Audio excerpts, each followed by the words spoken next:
Assalamualaikum warahmatullahi wabarakatuh. Alhamdulillahilladzi arsala rasulahu bilhuda wa dinil haqq liyudhhirahu 'ala dini kullih wa kafa billahi syahida.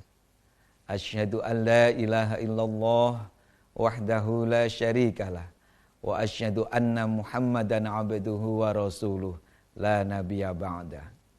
Allahumma sholli ala Muhammad wa ala alihi wa sahbihi wa man tabi'ahu bi ihsanin ila yaumil qiyamah.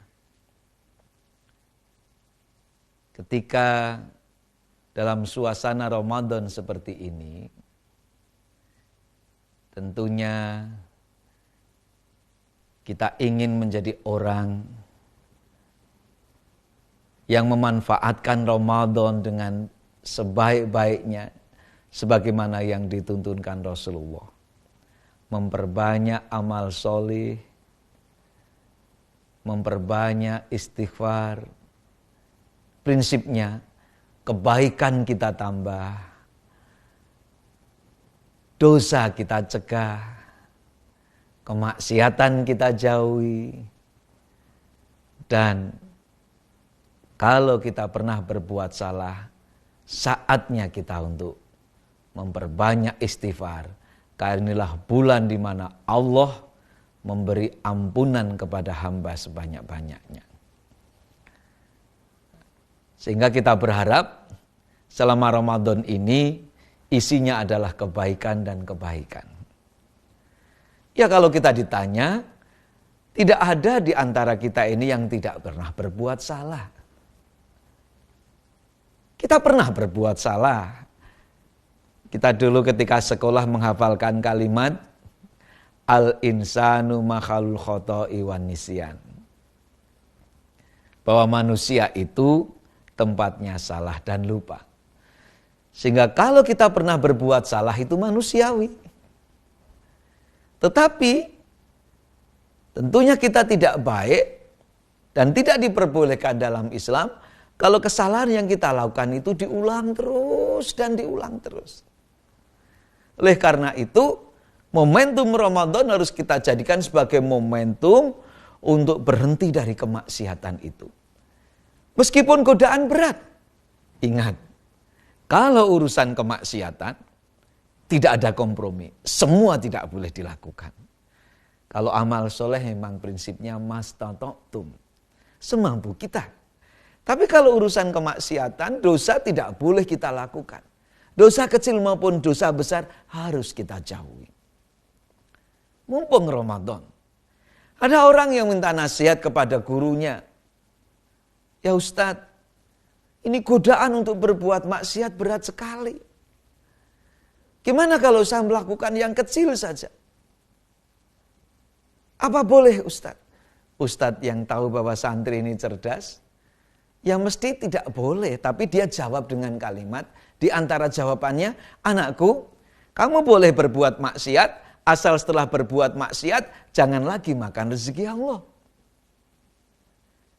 Santrinya jawab, mana mungkin saya makan rezeki dari selain Allah, karena yang menjamin rezeki ini Allah Ustaz. Seluruh rezeki ini dari Allah. Terus saya harus makan apa? Maka Ustaznya jawab, kamu sudah tahu bahwa rezeki itu yang jamin Allah, kenapa kamu masih berani berbuat maksiat? Sampai pada jawaban selanjutnya Ustadznya mengatakan, kamu boleh berbuat maksiat asal kamu sudah tahu caranya mengusir malaikat maut jika menjemputmu. Kalau kamu sudah bisa menunda matimu, kamu boleh berbuat maksiat. Tidak mungkin Ustadz, kematian itu kan datangnya tidak terduga. Kalau datang gak bisa ditunda. Santri ini paham Al-Quran. Idza jaa ajalun fala yastakhiruna sa'atan wa la yastaqdimun. Maka dia bilang tidak mungkin Ustaz, karena kematian itu datangnya tidak terduga, kalau datang enggak bisa ditunda. Maka Ustaznya bilang, anakku, kamu sudah tahu bahwa kematian itu rahasia Allah, datangnya tidak terduga, kalau datang enggak bisa ditunda. Kenapa kamu masih niat berbuat maksiat? Tidakkah kau bayangkan ya anakku, bagaimana jika kemaksiatan yang kamu lakukan itu menjadi akhir dari hidupmu? anak itu tertegun. Dia nggak berani lagi berbuat maksiat.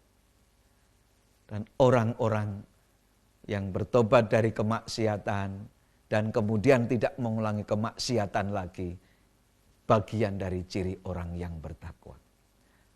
Walladzina idza fa'alu fahisatan aw dzalamu anfusahum dzakarullah fastaghfaru lidzunubihim wa may yaghfiru dzunuba illallah wa lam yusirru ala ma fa'alu wa hum ya'lamun. Orang mutakin ini kalau terlanjur berbuat salah, dia segera minta ampun kepada Allah. Dan yang penting, walam yusirru ala ma fa'alu wa hum ya'lamun, dan dia tidak mengulangi perbuatan kemaksiatan itu karena ia mengetahui. Oleh karena itu, kita harus berhenti dari kemaksiatan. Momentumnya Ramadan ini. Muhammad Ali almarhum, salah satu petinju legendaris itu, punya cara sendiri dalam catatannya.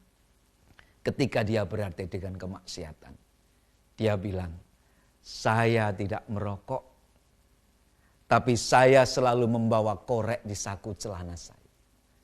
Setiap hati ini tergoda untuk berbuat maksiat, saya nyalakan satu batang dan saya rasakan panasnya di telapak tangan saya, di jari telapak tangan saya.